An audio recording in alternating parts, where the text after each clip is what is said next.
Hi everyone, I hope you can hear me now. I'm super excited to be here. Hang on. The audio will come. Can you hear me now?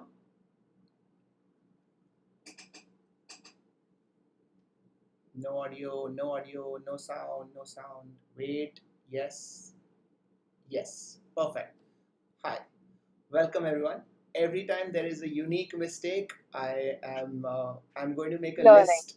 I'm going to make a list of all the mistakes that I've made in each one of my live streams, and that itself will be a video on what not to do when you're learning how to do a YouTube live.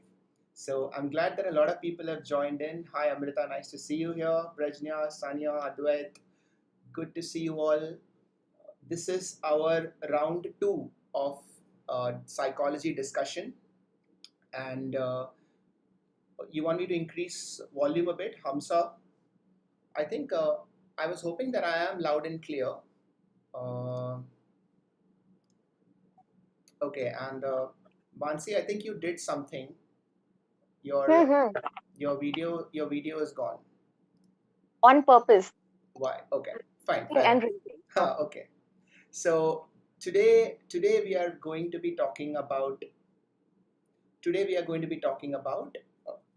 psychology, and we are going to continue discussing Sigmund Freud. And some of you are saying that my audio is not loud enough. I hope that you can all hear me now. Excellent. So psychology is a really fascinating subject, and I was thinking about how to approach it, and there is there are infinite ways in which you can go about it. And I thought Sigmund Freud is probably the perfect way to start. And what we will do now is, last time we just gave an introduction, just made you familiar with the idea of who is Sigmund Freud and why is he so relevant, why is he considered as a father of psychoanalytical theory. And today we are going to take one step further, just taking one more step into the pool of psychology, and we will talk about dreams today. And I can't tell you how excited I am to talk about this, and also apparently how excited everybody else is, because since I've started talking about neuroscience, that's all that people have been asking me to do. People have been asking me to just talk about dreams and sleep, and today is going to be step one of that discussion. It's not going to be just one discussion. Dreams, there is too much in dreams to cover, but we are going to just introduce that concept, and then we'll take it one by one. I'm very glad to have Dr. Mansi on board again. Mansi, hi, welcome My back. pleasure. Hi, hello. Hi. So you have great audio this time, which is always good to see. I know, absolutely. It's all sorted this time, so yes. Yes, everyone, can you please confirm to Mansi that you can all hear her loud and clear? Because last time was a traumatic experience for both of us. Absolutely. Right. So, what have you been up to, Mansi? Since the last stream, since we spoke about Freud, have you had any feedback from people? Yes, absolutely. I had messages from people that it was very interesting, and we really liked it, and gratitude for doing this, which I feel is amazing Yeah. because that is all that everyone wants to keep continuing whatever they are. And yes, there were so many suggestions as well, so I was like, wow, I didn't even know, so many people wanted to know this. Yeah. I had my reservations the first time. I was trying to oversimplify it, that I don't know who's listening, I don't know if they're really interested, but I really saw the kind of interest people have. I Yeah. think Even for it me, is even for me, exciting, that a lot of people reached out saying that they actually were interested in learning about psychology and they didn't really know where to start from. Which even for me, that was the case, because it's not something that you usually read about, and I'm very glad that we started this, because now this can be a base for people to go and read about Freud, to go and read about defense mechanisms. So hopefully today's discussion will also be like that, because everybody wants to know about dreams. and maybe we can set the base for people to go and read more. Right, Yeah, right. excellent. So, Yeah, tell me, what are uh, your thoughts? my thoughts about dreams. Well, Yes. when you talk about Freud and dreams, Yeah. unfortunately, it has so much of a very different connotation to it. Like it has so much sexual connotation, which I would like to say it's not totally the truth. I mean, that's not the whole truth. It's only Okay. a part of it. Right. But of course, we'll be talking about that. But it's one of the most intriguing things I've ever come across, the kind of analysis that he gave for dreams. And of course, I'm not an analyzer of dreams at all, but I definitely feel it gives a meaning to whatever we dream, and it gives a meaning to whatever we regard as okay, kuch to ho raha hai. But Hmm. no, there's a meaning, and that probably, like we said, the whole of psychology is just like understanding yourself a little better. Correct. This is a way of understanding it Which, better. yes, so which is why I was so interested in psychology, because when I'm talking of neuroscience, I look at neuroscience as a way of understanding yourself better. Right, right, And for me, psychology is the second part of the triangle, and philosophy is the third part, because all three of them are ways in which you can look at yourself. right. So I'm hoping that because of these discussions, overall we have a better idea of who we are. Right. We grow. I mean, all We of us grow. collectively grow together. Absolutely. Right. So Navjeet has just asked if we could revise part one. I think that we actually spoke a lot in part one, and we discussed Freud, and we discussed the like his overall contribution to the field of psychology. So Right. I don't think we can discuss like revise everything, but But I feel the concern for Navjeet would be that is there something that he is missing that would make understanding dreams difficult? yeah. So we can only maybe explain that bit like in a minute, Hmm. but we can't cover the defenses. That's a Right. topic I altogether. think it's just better, Navjeet, if you could go and see part one. That would help you much more, because that will give you a much better idea. But today, I think let's just start talking of dreams, and then as and when there are references to what we spoke of last time, we can go back to it. Right.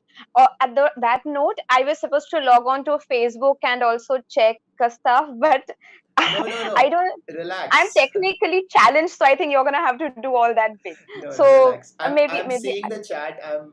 I'm making sure that whenever there is some good questions, I'll try and keep interacting. So one thing that I learned about doing a live stream is how you kind of need to learn how to multitask. So I mean, I'm figuring it out, but then I hope that I can pay a little bit more attention to what people are also saying, so that we can incorporate their thoughts into the discussion, right? certain. Okay, so Right. Mansi, on that note, Dream. tell me about dreams. You tell me what you think of dreams. Like Ooh, when I say the word dreams, right. what comes to your mind? So the first thing that comes to my mind is subconscious. So when I hear dreams, I think of sleep, and I think of subconscious, and I think of things that are going beneath the surface. So I get all these weird images. So I think of the ocean. I think of how the waves are what we are consciously aware, and dreams are what is happening, like undercurrents. Right. And Right. I think of all those things. But I also think of conscious dreams. So because we tell each other, right, like you should dream more, you should dream higher. And that also brings an interesting connotation, that our dreams always when you're asleep. So these are two things that come to my mind. So yes, definitely that's a very good thing because I was going to clarify this. We are not talking of the dreams of the waking life that you see with Correct. open eyes. Correct. We are talking about the dreams, the phenomenon in your body that Right. happens almost every day. Right. So, of course, I mean, as we all know, dreams, like a child also would know what a dream is. Maybe perhaps he may not be able to describe it, but he Right. knows. So, a series of images or impulses or emotions that, happens when we are asleep. And so, dreams have fascinated people since time immemorial. Like, since people have known there's something called dreams, and since the time they would have understood language or even symbolism, Mm. since then people have tried to, ascertain a certain meaning to dreams, starting from like philosophy to religion. Like Yeah, I love to say that dream is really versatile. It has a history, it has a neuroscience, and it's yeah. omnipresent. So It has so always been a part of what it means to be human. It's right, it's since we have records of human experiences.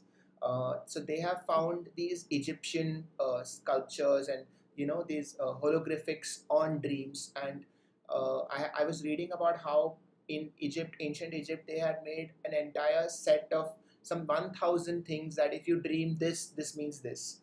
And right. so that curiosity has always been there, that Always. what do dreams mean? Right, right. So, I mean, from philosophers and from big people like Aristotle, he said that dreams could be, a predecessor of a illness, like some simple symptoms which are missed in the day. Right, Maybe dreams would bring across those symptoms, and people thought that dreams were some sort of divine messages, or correct. maybe if they were bad dreams, then they were from demons, and Yeah, maybe that was, God punishing you and stuff like that. It was also thought that dreams were a way of training you hmm, for self protection, like a method of self preservation. So, if I going back really, really in the ancient times, like when the cavemen were there, hmm, of course they would encounter animals, but you cannot train yourself by really encountering an animal every day, right? So, correct. dreams were those Like a sort methods. of trial run. Trial run, Hmm, absolutely. It was hmm, a trial run. A dream brings the same situation to your mind, and then you prepare yourself and you rehearse how you're going to do that without really knowing that you're trying it. got it. So all these meanings have been given to dreams, and now, I mean, what the recent science says is that it's the process of memory consolidation. Correct. But in between all of that was this path breaking stuff that Freud did. I'm totally pro Brilliant. Freudian, Yes, I can see except that. yes, accepting all the flaws that he has. Yes, Fair I'm enough. not saying they were not there, but Yeah, there are things that were amazing. yeah. So what Freud said was dreams are the royal road to your unconscious. Hmm, There is no way you would ever know what happens in your unconscious. There's no way you'd ever know what you've hid in your unconscious, what is going on. right. Dreams are the only way that happens. Correct. And so, how did he get interested in dreams? Like, we know that he was doing all about other stuff. Yes. He was very So, what? interested in people, and I think he came upon this psychoanalytical theory that you should get people to talk about Right, themselves. Right, right, right. Hmm. right. So, when he was seeing a lot of patients of hysteria, which we spoke about last time, Yes. he tried hypnosis, but Can you then it say didn't. again what is hysteria in case people need to Right, remember? right. So, hysteria is when someone has symptoms that seem very physical, Hmm. but the cause is actually psychological. Like if Hmm. they were to be evaluated, Hmm. all their reports will be normal, but they still have symptoms like tremors Correct. of the hand or paralysis or not Right. being able to see, and the basis was psychological. Right. Now it's called conversion disorder. Right. So So the base of the word hysterical. So don't be hysterical. That it's come from the same it hysteria. comes Yeah. Yeah. comes there.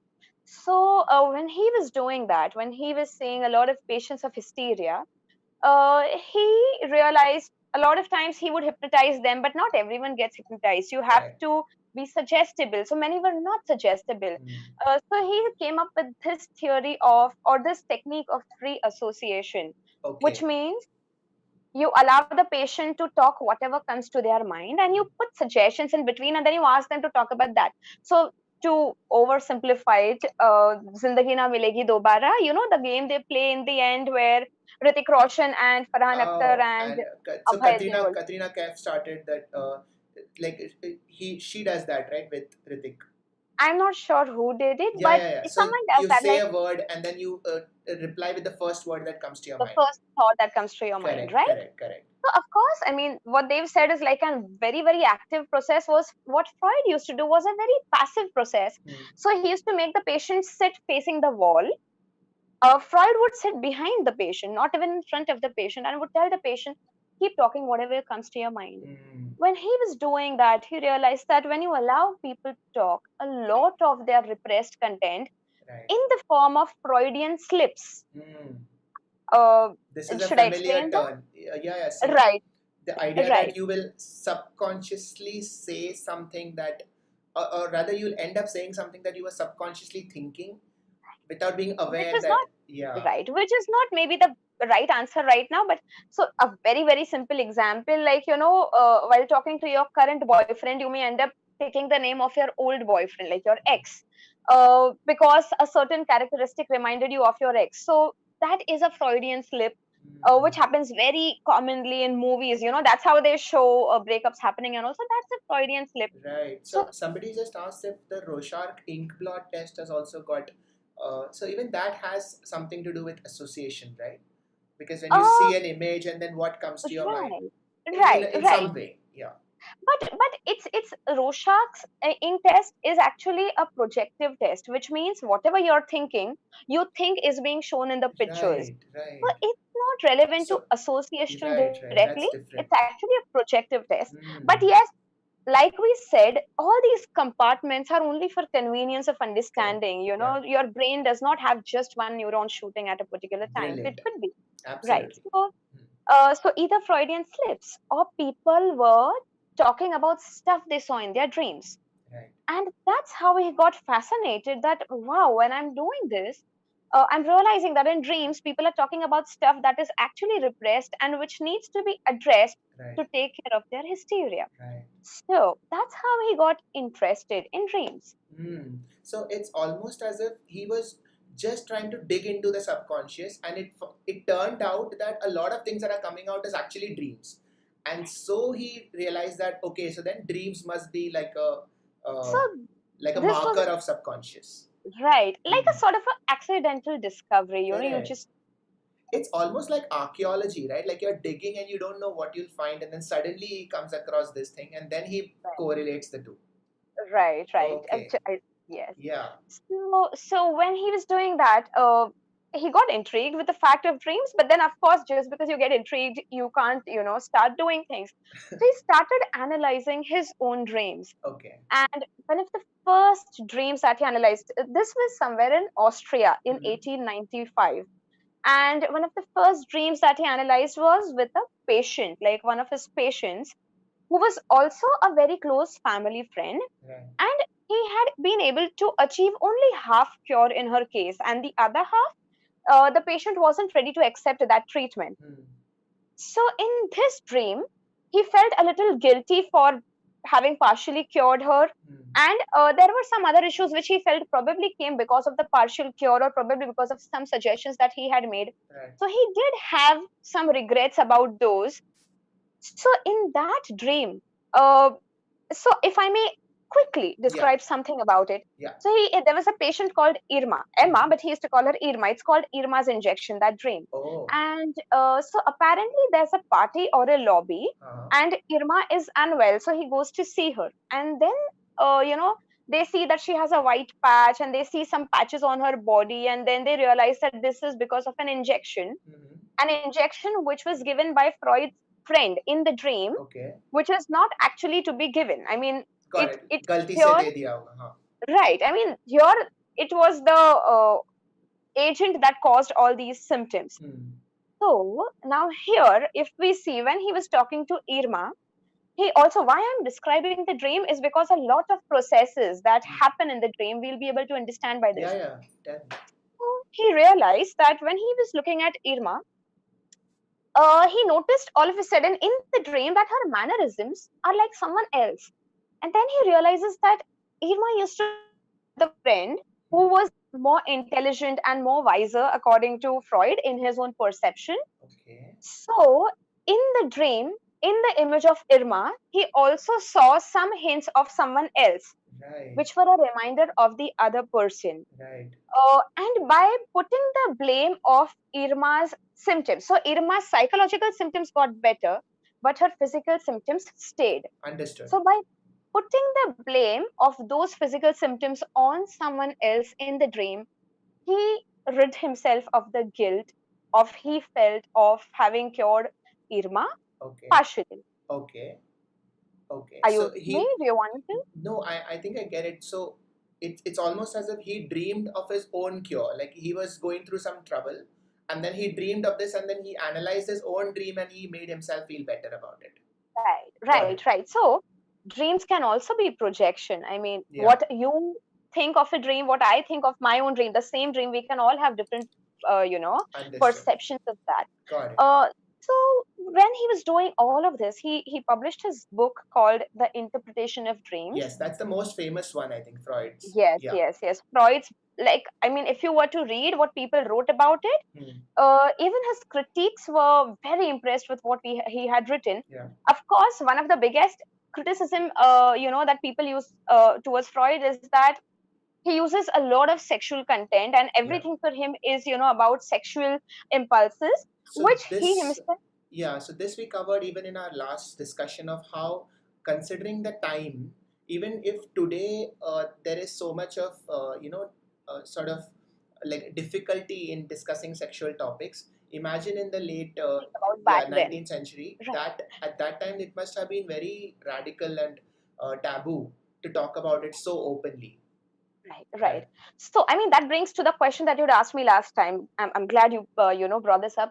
So you'd asked me why, Freud, why do you think Freud would be so preoccupied with all these sexual connotations or impulses? Yeah. My theory is that what really happened, only Freud would have told us, True. but unfortunately, he ain't there. So, but what I feel is that he got interested in psychiatry or psychology as a transition from neurology, having seen patients in neurology who were not getting better because of or by using the neurology techniques. Right. So he started using these psychological techniques. Hmm. But now, if we go back to that, neurologically, illnesses that seem neurological but are not neurological means hysteria. Yeah, conversion, or yeah. Right. Now, hysteria basically happens when you repress something that is painful to you or intolerable to you in Hmm. your unconscious, Hmm. right? Hmm. अब उस जमाने में ऐसी कौन सी चीजें थी जो आपको बहुत परेशानी करेगी? I Right. think in that in, like, that period of time in Vienna and in other countries Hmm. across the globe, Hmm. I think all these sexual urges were supposed to be a taboo. Right. The normal development that is well known today was supposed to be a taboo. Hmm. So a lot of women who had any such encounters would feel guilty, would suppress or repress, not suppress, Yeah. repress those wishes, Yeah. and would have hysteria. So we can't completely blame the man if Correct. he ended up seeing only those kind of people. Because it's not his fault that, uh, it's so ironic that the reason his opinion was controversial was because sex was a taboo, and his opinion was the way it was because sex was a taboo. So Right. sex being a taboo led to the hysteria and the conversion, and that is how he formed the theory. So it's like a Right. circular logic. It is. I mean, it's Right. like the root cause is also that, Correct. and the end product is also that, and the Right. biggest nemesis is also that. Very interesting. So, So how does this connect to? Yeah. So tell me about the dreams more. So right. yeah. So the interpretation of dreams, and yeah, we were talking about the criticism. So Yeah. another criticism for Freud is that uh, his theories are so vague Hmm. that you can't really test them.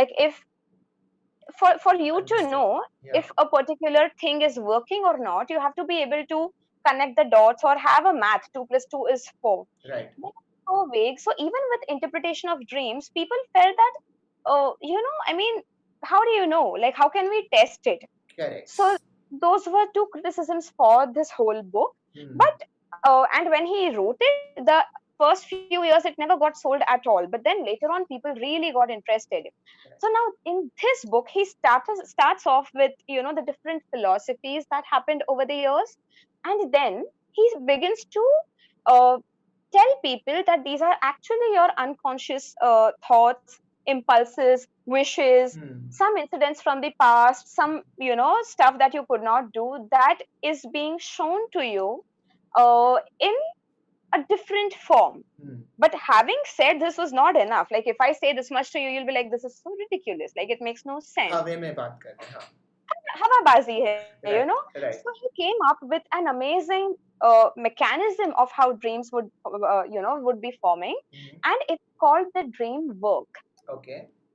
Okay. Are there any questions that you think we should address at this point? Yes, there are. So I think Murtuza had a good suggestion that we can take a lot of the questions after the discussion, but the couple of questions that had come was about analyzing your own dream.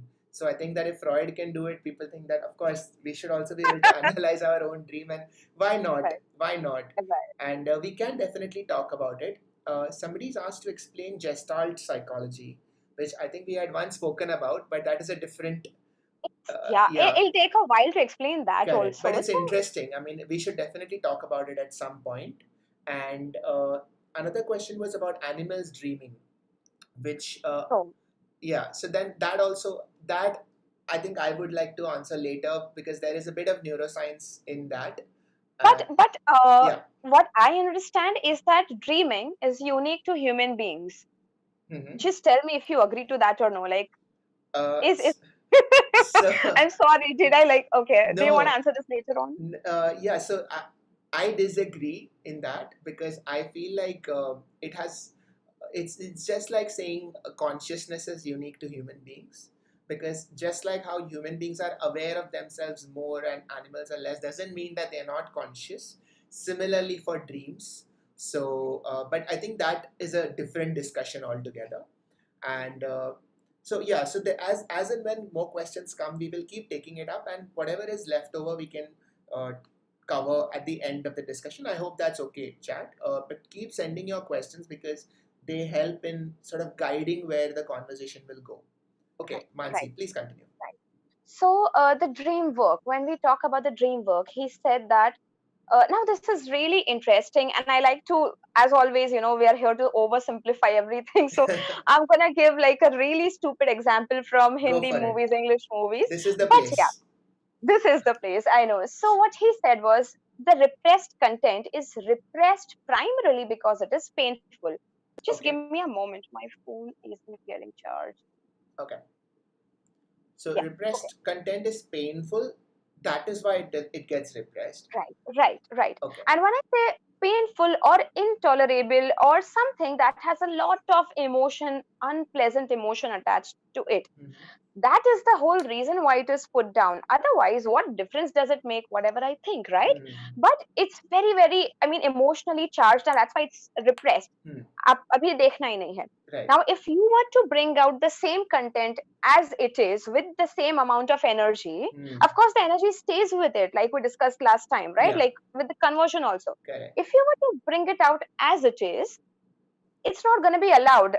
The ego is Hmm. again gonna not allow it to happen, or Okay. the So at Mhm. this point, people need to again see the first video because we spoke about id, ego, and superego, which is sort of like the three layers of our consciousness according to Freud.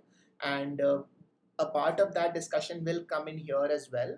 So just remember that like you have three parts: id, ego, and superego. And the superego is the conscious rule following part, and id is the emotional do what I want to do kind of part, and ego is the one that is trying to balance the two. So that is enough context for this discussion, but do go and see the part one of our discussion. Yeah, Mansi.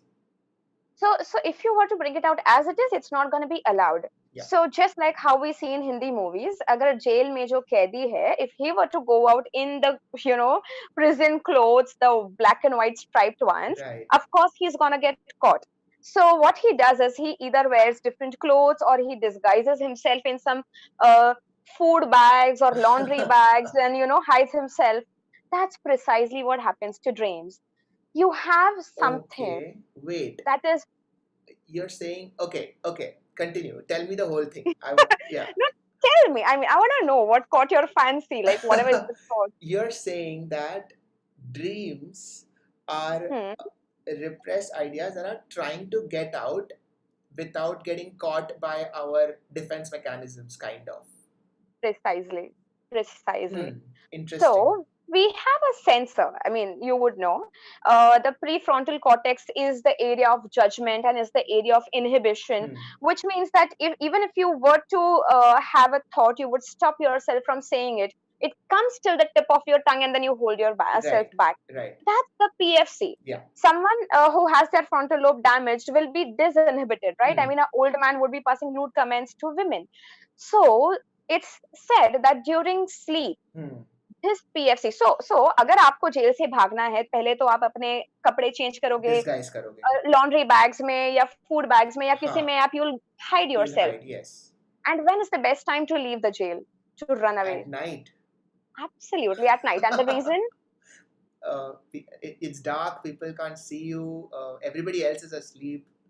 Right. I mean, the guards are also pretty relaxed, right? It's the Right. same with dreams. Right. When you're asleep, the rest of your brain is kind of slowed down. The sensor is also not acting as strongly as it would in the day. Damn. So उस वक्त पे आप थोड़ा सा बाहर निकल सकते हैं. You can escape. But again, like I said, it's not just changing of robes. It's also the energy. Like if I were to run out of a jail, making so much noise and sound and distracting everything around me, of course I'll be caught. So you have to change the way you look. You have to also dabe paav jana, right? I mean, you throw away all the energy. That's exactly what happens to dreams. So you have some content which is very painful. You can't throw it out as it is. So what our brain does is it attaches some symbols to it. Okay. So a very, very neutral symbol. Okay, like if I were to talk about example, if I were to talk about love, I'll probably see a balloon. Love is harmless. I'm just saying, like I'll probably see a neutral balloon, a heart-shaped balloon. But okay. Yes, I know, but I mean it's not as tabooed as a lot of other things. So sure, that's true. So you'll probably see something very, very harmless, something neutral that does not have the energy attached to it, and that does not look just like the dream. But you have to make sure that that symbol represents it. Like if I want to talk about love, I can't be showing you a very, very random object which does not signify love at all. I have to be showing you something that would in some way be related to love. So that's what happens. Then there's something called condensation, which means condensation. Okay. Like 2 or 3 things together. Right. Which happened in the Irma dream. He condensed Irma's friend and Irma in the same image. Okay. Right? I mean, one image was giving him indications of 2 people. One was the patient and one was her friend. Understood. That is something called condensation. There's also something called irradiation, which means that it will be fragmented. Opposite of condensation. Opposite of condensation. Right. So let's say I want to think about my farmhouse. Just a very, very simple example. I want to think about my farmhouse. So in my dream, I'll see a house that has the same color that my farmhouse has. The flowers that are there somewhere else, I'll see the flowers that were there around my farmhouse and stuff like that. So this is how the dream work acts. So this is how the thoughts in your dream are represented so that they resemble the content. At the same time, they are disguised enough to not completely look like them. Wow. Okay. And the reason that they are disguised, at least according to Freud and according to this theory, was because if it is directly the way it is, our PFC may stop it. Because absolutely. It will never come out. Yeah, it will never come out. Okay. Wow. Right. Okay. Right. So that happens. And now once this has happened, we've only changed the look of the subconscious impulse, wish, whatever. What about the energy that is there with it? So once you change the look, once you put a very, very neutral object to symbolize it, the energy intensity also becomes lesser, but the energy also comes out from a different path. It doesn't come with this. This is what Freud said. Can you give an example, like about energy per se? Right. So if you have too much anger towards someone, it may come out in a totally opposite way. It does not take the same emotion as it is. It probably changes it completely. Oh, okay. Understood. Which is also a defense mechanism called reaction formation, which we were talking about last time, but then it'll be too much to talk about. Talk about it again, yeah. But okay. Right. So the same defense mechanisms that we do when we are awake, you're saying that at some level, some of them also work in dreams. Right. So even about defenses, a lot of these defenses also, he got to know of them while doing all of this. So he also did not compartmentalize things while studying, right? I mean, in the end, it's just one mind. Right. It's going to use all its, whatever it can everywhere. Yes. So that happens. Once that has happened, So we spoke about the process, we spoke about the affect, and then once again, the primary and the secondary processes work, which means the primary process is thoughts wanting to come out, and the secondary process is the sensor trying to check if this is Filter. appropriate. Yeah. Right, the filter. If this is appropriate, if it is very inappropriate, it'll again be pushed down, and then Got it. again it'll go through the process. Got So it. this is what the dream work is. I want Okay. to know if people are with me with this, or is They there something are. they? There are so many. So people are starting to correlate what you said with their own Uh-huh. experiences, and Right. believe me, some of the experiences are. You will have a lot of analyzing to do. So Wasim And had I a mean, let me no, let at the outset, I don't analyze dreams. It's an expertise, fair but enough. I can try. I mean, Yeah. for fun, we can. Sure. So what we'll do is I'm just going to read out a couple of them, which was very interesting. So I think Wasim had the most relevant one that he dreamt that his neighbor had COVID. And I think that is something that we are all thinking of anyway. No, so Freud said Yeah. not everything is still to be analyzed. Sometimes a cigar means a cigar. These are his words. Like you Wow. don't have to think it Okay. has some other connotation. But that's the tricky part, knowing what to analyze and what to not. Okay. Right. So somebody said that they dreamt that they died, and that was quite an experience. I'm sure. I mean, I can't, Aditya. That's a difficult thing to go through. To Right. So, I mean, in Freudian dreams, he had different symbols. Right. So, if you die, like I said, I'm not the expert of Freudian Sure, analysis, so sure. I don't know what it means when you Yeah. say you die. Right. I don't know. I mean, dying is dying. Like, it's not any symbol. It's just what it Okay. is, right? I mean, you saw what it was. It's also Oh, interesting how the minute you say symbol, right? So for me, from a neuroscientific perspective, what I think is that it is applied meaning. applied meaning. So we see something and we put two and two together and say, okay, this could mean this. But the whole point of symbols and meaning and language itself is that it keeps evolving. So as and when you learn more, as and when your experience grows, Your symbols could symbol also change. exactly. So none of this, I'm assuming, is like 100%. ये इसका मतलब यही. It is so Ever evolving. yeah, it is so variable. But that's also the fun of it because you're trying to understand something which is so difficult to grasp. Right. And that's also, like I said, one of the criticisms. Right. How do you know what symbol means what for whom? Hmm. But at that, of course, I mean, there are some dreams that have been universally seen by people. One of them is teeth falling off. And Yeah, I've heard of like this. across countries, across continents, when people were randomly asked to write down, like, till I read that, I didn't even know that was a thing, but I'm sure people in India who've not read about it would have dreamt about it.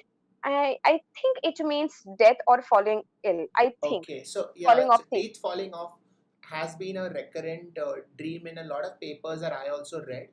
And while I didn't read too much of the interpretation of it, but it is interesting how different people have the kind of same dream. And so also like a couple of people have asked about that same thing of having the same pattern dreams for many. So I think that is one good example. Jinesh Udani, thank you. So Jinesh has asked if there are people who can dream relatively lesser.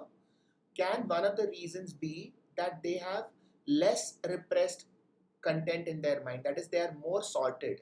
Is that a way to So look at it? no. So dreams aren't just repressed content. There's a waking life and there's the sleep, right? So your dream is actually not just repressed content coming out. Okay. Dream actually are also a process of memory formation, and dreams happen in REM sleep. I'm sorry, I missed that bit. So in REM sleep, when dreams happen, a lot of bits from your memory. Yeah. We'll come to that, but not everything about dreams is It's repressed content. repressed, correct. Right. So you're going to see random things which have no meaning, random things from your everyday life. Right. So it's If almost someone is like trying to pick up valuable things from a garage sale, for example. Like there'll be a lot of chaos, a lot of nonsense, but then sometimes you might find something really useful. So that right, is and one way how to look at it. Yeah. Absolutely. Like how, you would find one thing useful, someone else would find another thing useful. It's just like that. I mean, it's not the same for everyone. Correct. Correct. Correct. It's So just, what is a useful dream for you? May be useless for somebody. As somebody said, everybody's had a snake dream, which I think that's true. I'm sure everybody in their life has had a yeah, snake dream at some point. Also, being chased. This is right. such a common theme that everybody's had I, that dream of somebody chasing you or you being really late for something.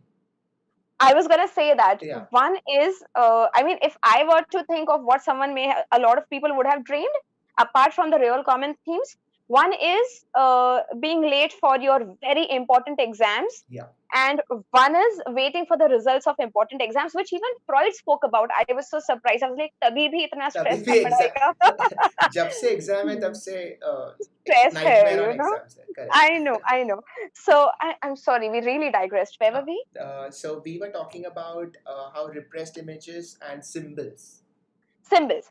So when we talk about that, yes, of course, displacement, some defenses also happen. Displacement भी होता है and projection भी होता है, यानी आपके मन के जो विचार हैं आप किसी और के ऊपर थोप देते हैं.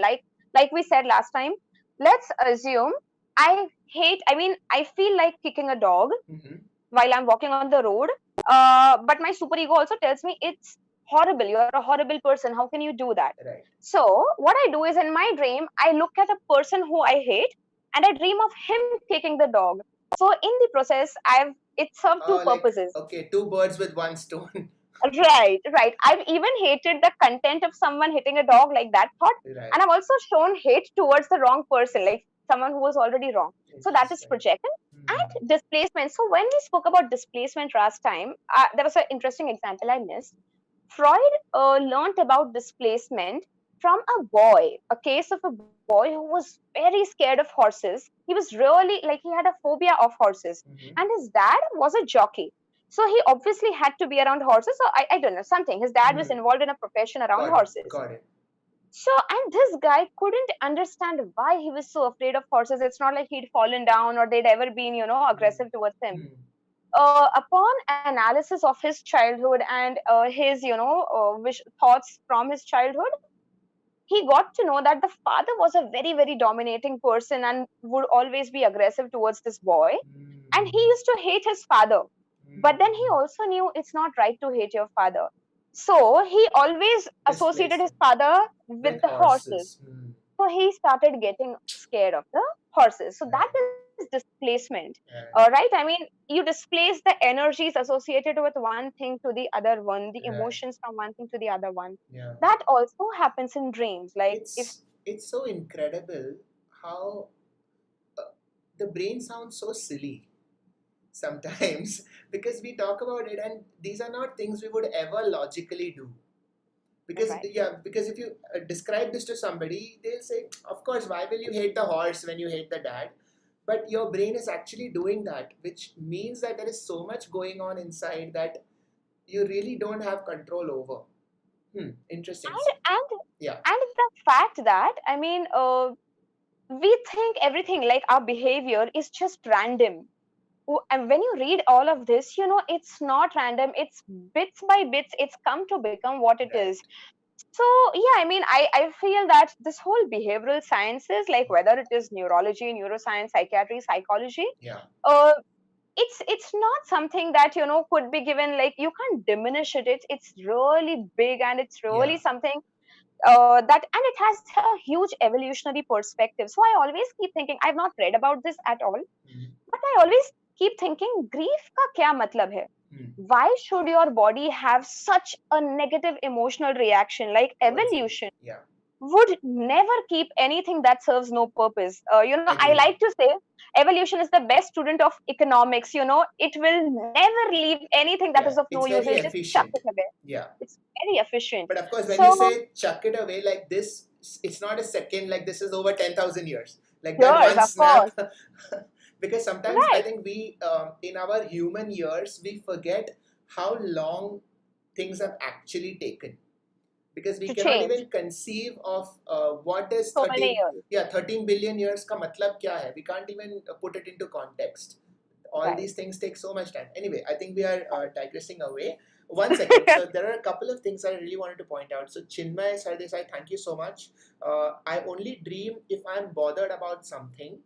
Other days I don't dream or not remember it. Is there a reason Right. why this happens? Very Right. good So, I question. mean, Yeah. yeah, even with the first person who asked, like, do people dream less if there's less repressed content? No. You're going to dream any which way. Every person can have three dreams to seven dreams. Yeah. Mostly everyone's going to have it because every night your brain is doing some consolidation Yeah. unless there's a pathology in certain areas of your brain. Right. So I'm going to talk about the sleep cycle a little bit in the end, just to give a context of how neuroscience approaches it. So I'll talk about REM sleep and all that. But then what Right. you said, yes. So everybody does tend to dream, but yeah. But if you don't, I mean, if you're saying that मैं सपना नहीं देखता हूँ, it's possibly because you don't remember them. That is all. You're dreaming, but you're not remembering them. Huh. So yeah, I mean, okay. So we've digressed. So we spoke about projection and displacement happening. We Yeah. spoke about the dream work happening, right? And then we were taking the questions. Yeah. So now I want to talk about a few symbols that Freud spoke of. They are not mine. I'm stating them merely as a matter of fact. Sure. Okay, so a man would be symbolized by a house with plain walls. A woman, Okay. if you see a house that has plain walls, Mm-hmm. it is suggestive of a man, Okay. male. Got it. If you see a house that has projections in terms of balconies or stairs or something, something projecting out of the house, then it's probably a lady. If Okay. you were to see kings or queens or authoritative figures, you're probably, I mean, it's a symbol for parents. If you're saying animals, it's a symbol for kids. Okay. If you're saying anything to do with a water body, like jumping in a water body, coming out out of a water body or something, it means life, like Okay. generation of life, someone giving birth to someone or something of that Understood. sort. Yeah. If you dream of taking a journey, then it is suggestive of death. Wow. That's such a morbid way of thinking about. I mean, people wake up thinking I went on a Euro trip, but they were actually I dreaming of death. Oh God. I know. I mean, the I hope context that's not changes true. so much. Yeah, I hope that's not true. I also feel that would also have a context back then. Maybe back then when people would travel, they would get lost or would fall ill and would die and whatnot. Like Yeah. traveling was not so easy back then. So I think Right. it That is also very changes. Correct. right. I think it's got to have a context in terms of the time as well. Very true. But the richest resource was left for all the sexual stuff. Hmm. So according to him, anything that is elongated would mean male genitalia. Yeah. Yeah. Anything that would be able to incorporate something within it would Is a mean female female gender. Yeah. genitalia. Yeah. What else? There was also stuff like shoes. So somebody, I was just reading up on symbols, and so shoes represent stability and Is it okay? something like So that. Yeah. I've written it down because there's no way I was going to remember so much Yeah. of it. Like Yeah. if I've But missed some. this is really interesting how at that time he tried to make sense of something which would have been fundamentally so complex and so difficult to analyze. Absolutely. So one second. There are a couple of things that. Okay, so a couple of people had the same doubt that Jinesh had. Snehal, thank you so much. What is the effect of meditation on dreams? Satakshi has asked. Please take this up. That is interesting because those are actually two different thoughts, but two different topics, but they are connected. And I think I would like to take this up later when I talk about neuroscience because they both involve levels of consciousness. Yeah, right. So I find that really fascinating. Nicholas talked about Carl Jung's interpretation, which we will get to. So once we have satisfied our curiosity on Freud, we will talk about Carl Jung, and I'm really looking forward to that. Seema Moment, thank you so much. Would love to learn about the neuroscience of lucid dreaming in particular. How does my brain make this experience so incredibly real to me? That's an interesting one. Of lucid dreaming? Lucid dreaming, yes. Okay. So the neuroscience, of course, Sid will take it up, I think, when you do the neuroscience thing. Yeah. But So what is lucid dreaming? First of all, I mean, when you are aware that I'm dreaming, Hmm. dreaming, and you have some capacity to navigate To control. yourself in that Yeah. dream and to control it, to control the environment. Right. Now, if you ask me, I mean, a person like me would probably think, "Oh, what purpose does it serve?"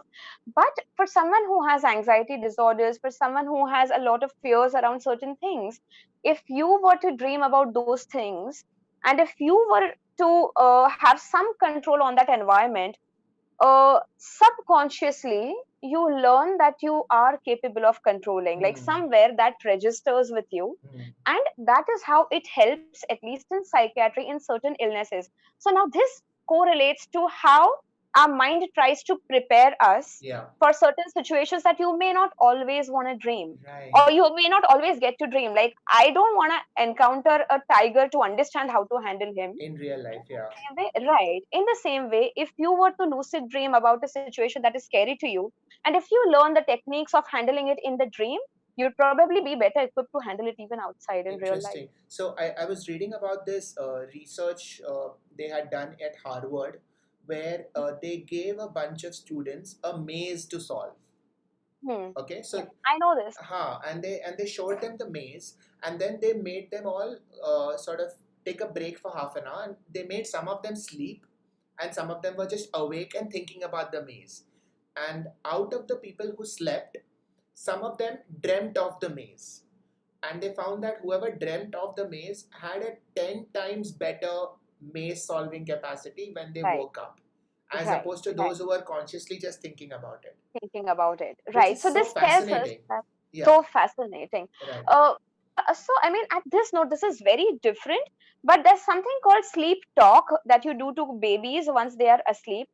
And the stuff that you, so I've done this to my kids, and I've noticed that things that I told them when they were 1 year old, not even able to speak, they remembered it when they were 3 year old. Like, when they randomly we spoke about it, and they were like, I know this. And I was like, okay, are you serious?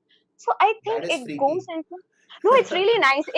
You can change everything in your kids, by using that. You can change them Oh practically. God. It sounds like it's almost like you're coding them. Yeah.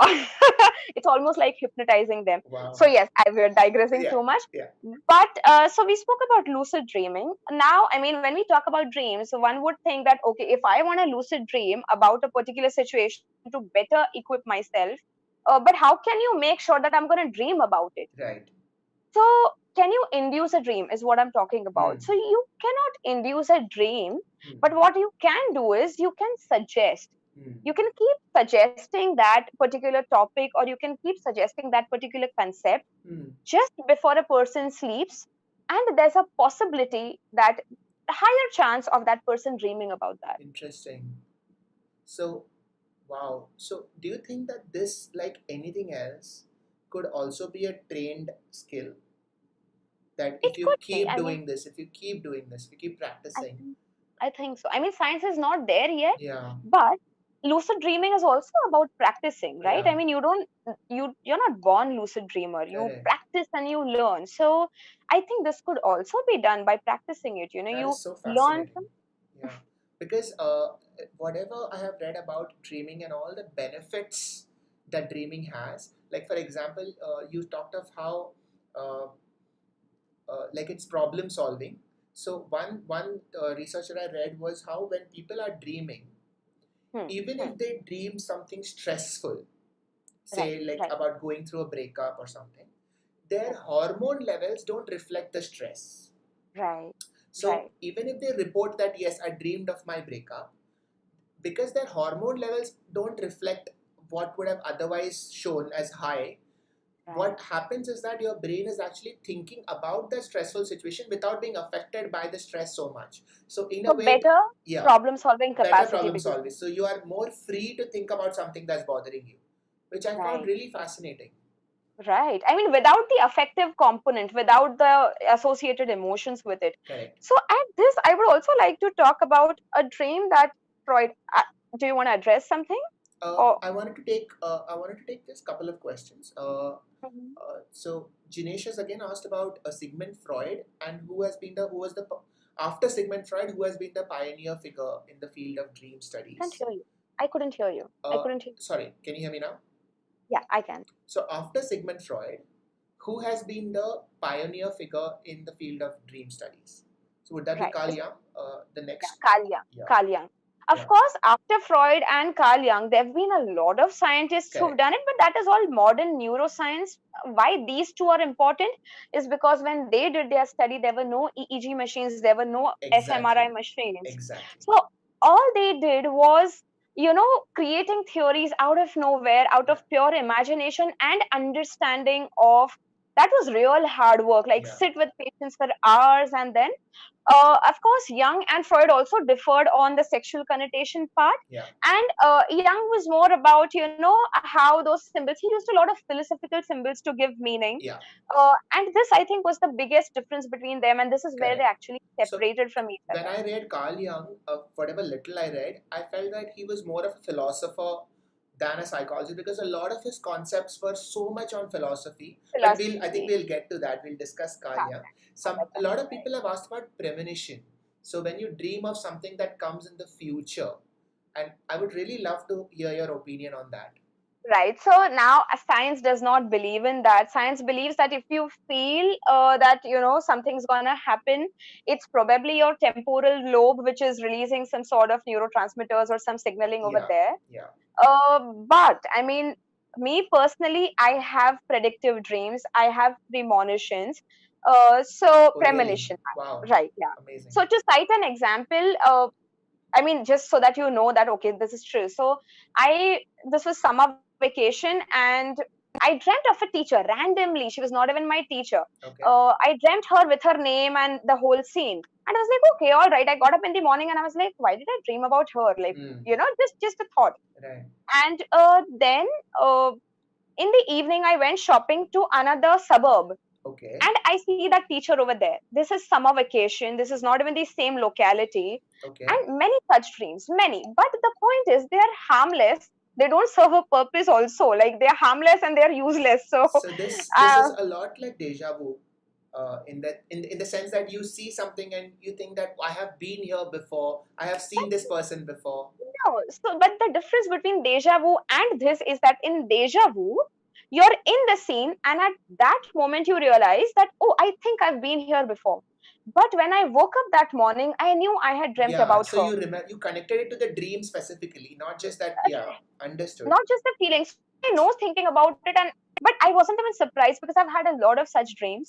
Uh, like talking about premonition. I know so many times I've had an urge to call up people, Hmm.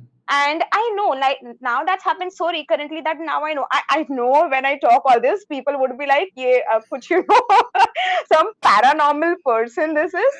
No, But no. then I call up people and then I tell them, "Listen, I am getting this urge. I hope you're all right," Yeah. because this generally happens when someone is in trouble. Some examples: once I called someone up, he had raised BP and was in the hospital. Okay. Once I called up another friend, he was in a CBI inquiry. Once I called another friend, he was not able to study for his exams and was So really people stressed. are going to be that Mansi ने phone किया मतलब problem होने वाला है. Yeah, I mean, unfortunately, yes, yeah, that could be the association. Siddharth, recently, the one person that I'm calling very frequently is you, so Oh you should be God. the most. No, so when I Oh say God. this, what I'm trying to say is, Chat, you guys are all witnesses, okay? I'm really worried now. so let's get back to where Yeah, we yeah. were. Yes. So yes, dreams can be predictive. Dreams can have premonitions. Like it's been there, recorded in the history. Correct. People have had Yes. dreams of आपके घर के नीचे भगवान की मूर्ति है, and then they really They found it find and it. Yeah. treasures There are and a lot about of, some yeah. right, right. And I think Science science finds it isn't there. easier to sort of put all this in one different box because we probably don't have the research methodology to study it, and Right. for good reason, because if science gives up its research methodology, then science stops being science. Then So what's left? correct. And then everything becomes questionable. There is no truth anymore. You have nothing to hold on to. So I am perfectly happy letting science do what it does because that is what has reached us till here. And Right. at the same time, I think I'm also comfortable accepting that there Questioning. are things Right. that you don't understand, and it's fine. What I do have a problem with is saying that there are these things and saying falsely that I understand it Right. before Right. you really understand it, because Understand. it is part of your defense mechanism, because things that you don't understand fill you with so much fear that you kind of need to have an explanation for everything. And that I have a problem with, because I would much rather say I don't know this rather than putting on false explanations. Since, I mean, since you're talking about this, yes, I feel that it's okay for everyone to know that science is not there yet. Correct. I wouldn't disregard anything. I would say maybe it's true, science isn't there yet, but Correct. to ask that question, to ask if there is a connection, to ask if there is any truth is very important. Yeah. If that question is never asked, you'll never reach there. Absolutely. At this, what we have to, I mean, since you said that it's so difficult to accept that I thought I knew this, but I was wrong, or I don't know probably. Yeah. Now, this, according to me, was one of the strengths of Freud because he came up with a whole theory for years, which was about, I'm not entirely sure what that was, but I can tell you, in that theory, he was interviewing a lot of people, and a lot of people came up saying that I was abused in my childhood. I was sexually abused in my childhood. Right. Uh, because of that, he kept gathering a lot of data and he started making some hypotheses. But at one point, he realized that the world can't be so bad that everyone I'm seeing is abused. And then he realized that maybe when I'm talking to my patients, maybe I end up making suggestions which they are accepting.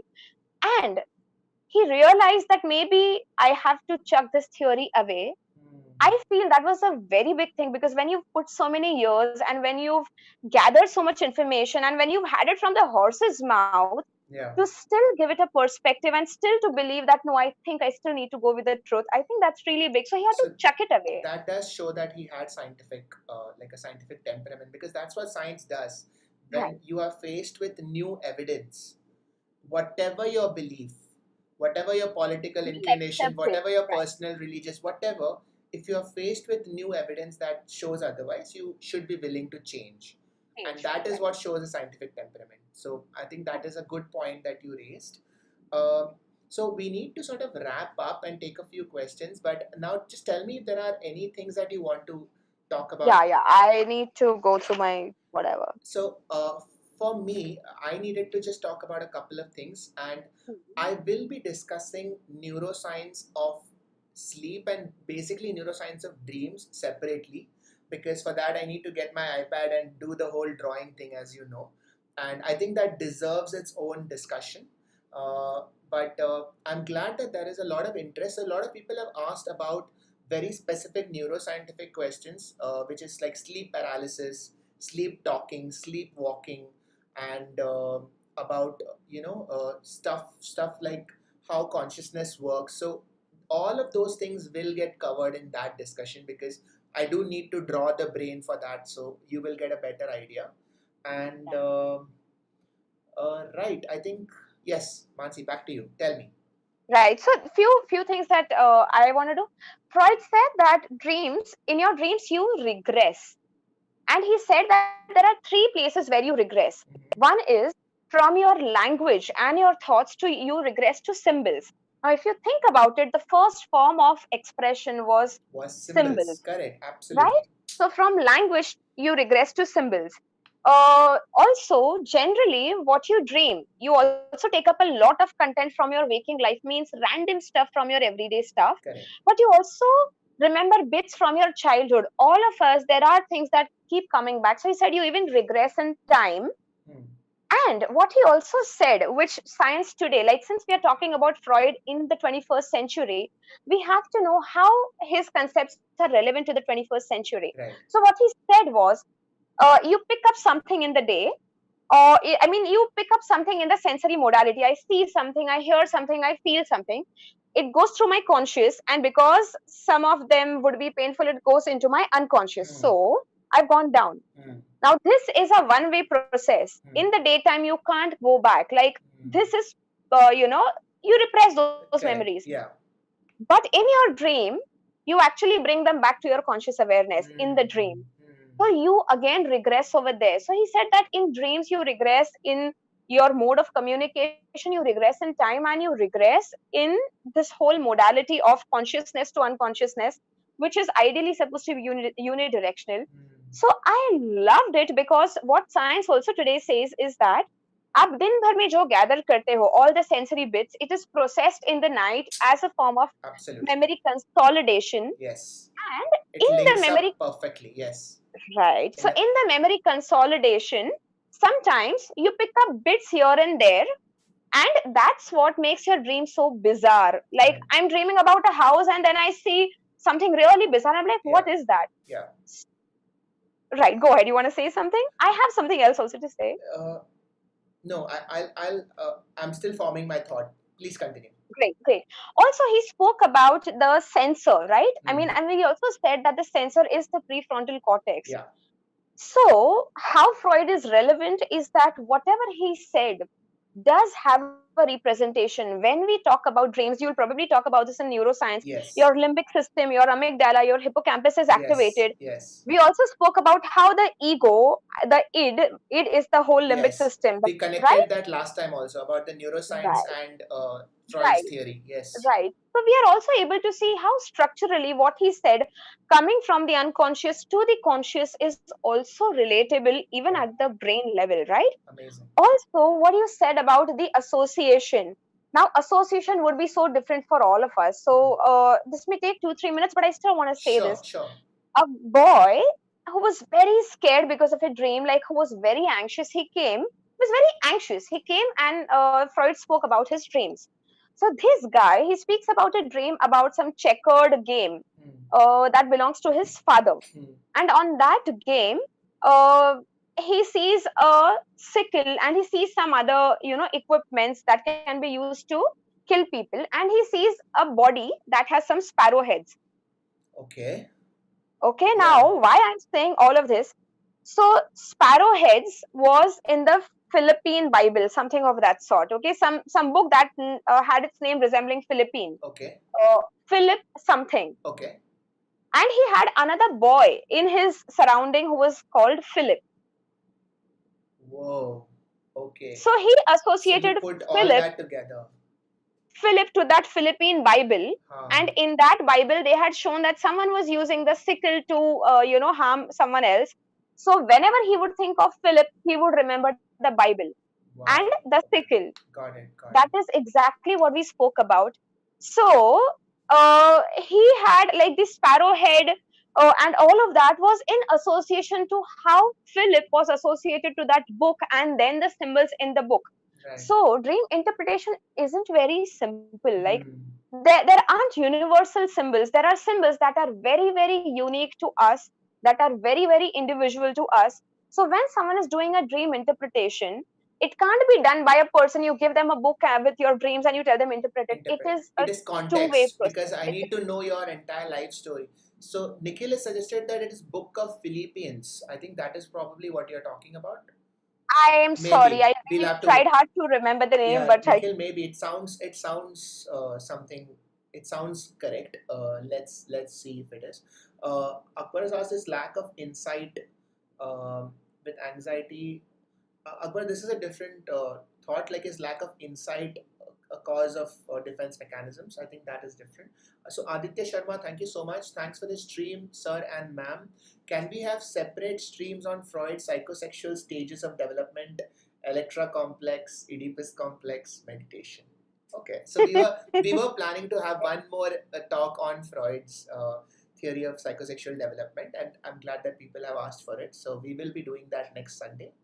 And okay, so my thought when you were telling me this Hmm. was it almost sounds as if when we are living in the day, when we are awake, we take reality and we put it into these very rigid systems.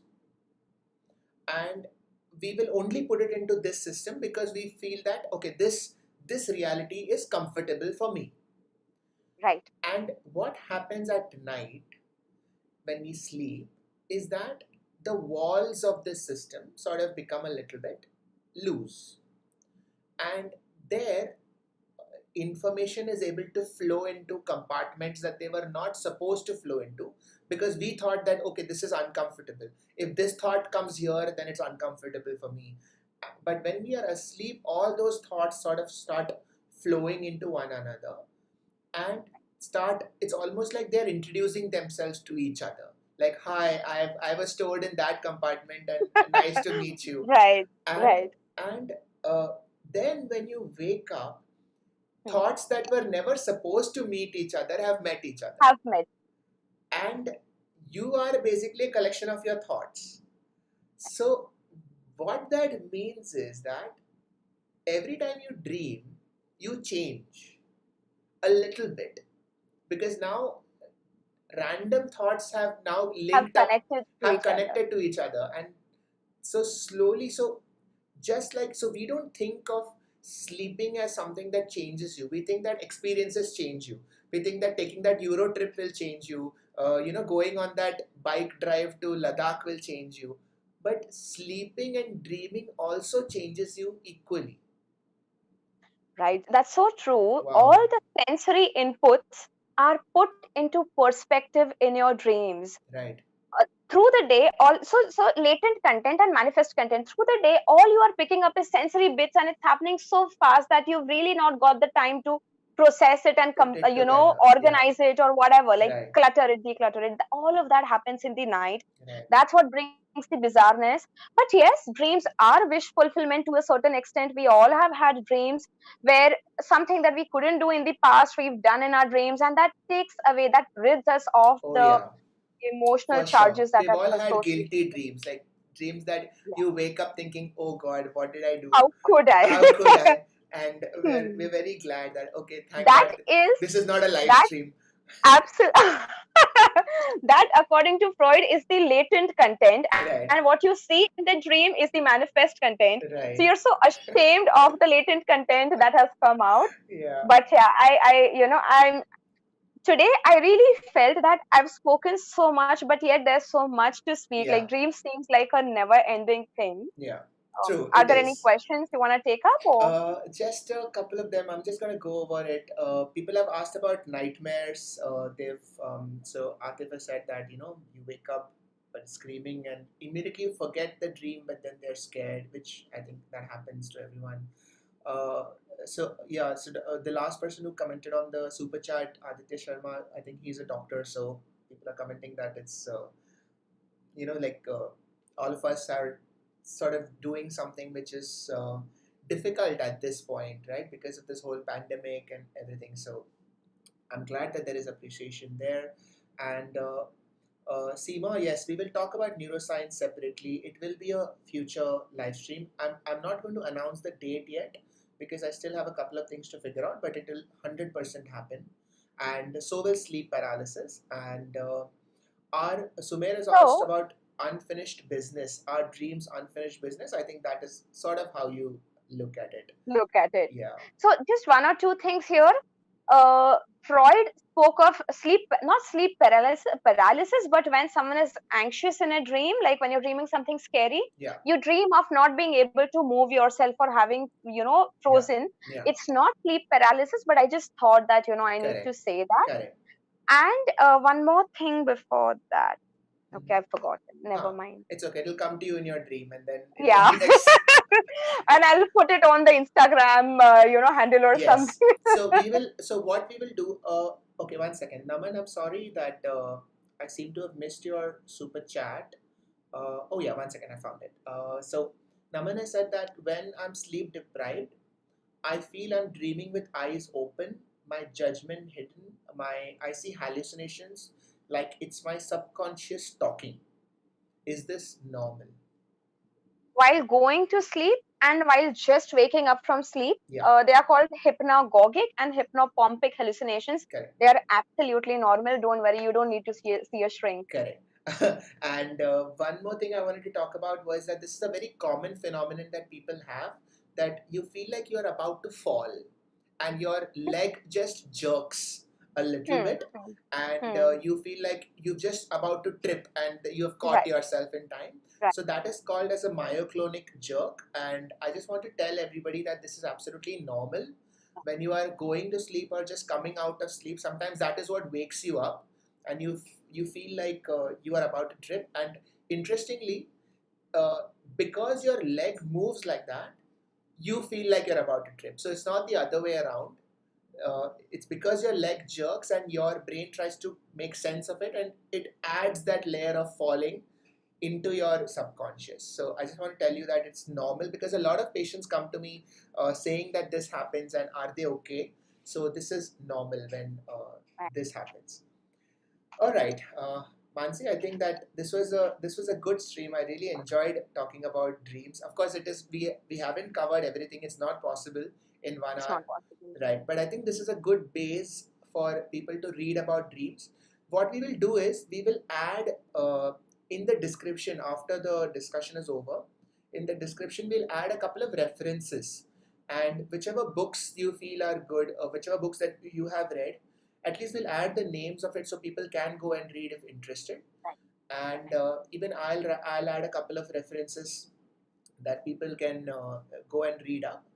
And so V.S. Ramchandran, somebody has mentioned. So he's one of India's big contributors to neuroscience, and especially to phantom limbs. So Right. you can definitely go and Also read writes about a him. lot of books, He right? does, He and writes a lot of yeah, books. and he's also a good teacher. So I've attended couple of his live classes. So that was very good. And I hope that you all enjoyed it. And we will meet Dr. We'll talk to Dr. Mansi again next Sunday, and we will continue the third and final part on Sigmund Freud, and we'll talk about psychosexual development. And after that the whole world of psychology is at our disposal. We can go anywhere. I I would like to go to know. Carl Jung. I'd like to talk about Carl Jung, and Let's do that then. yes, and by that time we will also have started a series on philosophy. So in my mind, I think those two things stay parallel. So thank you all for joining and staying with us for the whole stream. I really appreciate it. And yeah, thank you, I Mansi. I really enjoyed this more than I thought I would. So this was so much fun, and I Yes. hope we did justice to Freud Yeah. or his interpretation. Of course, we really can't do it. I mean, it's really vast, but at Correct. least It's a we start. present. Yeah, it's a start. Yeah. And of course, I read my psychiatry textbooks, so I'll of course share the name. Yeah. But people can try reading interpretation of dreams. I tried it. I left it midway because my kids don't allow me to read much. Right. But yeah, it'll be So before you interesting to have kids, people, that is the finish it time. off. Finish it off. Finish your dreams Right. before you have kids. Yeah, very true. Then it's all about their dreams. So, yeah, with all the puns intended. All right. Thank All you, right. everyone. Thank you, everyone. See you. Bye. Bye bye.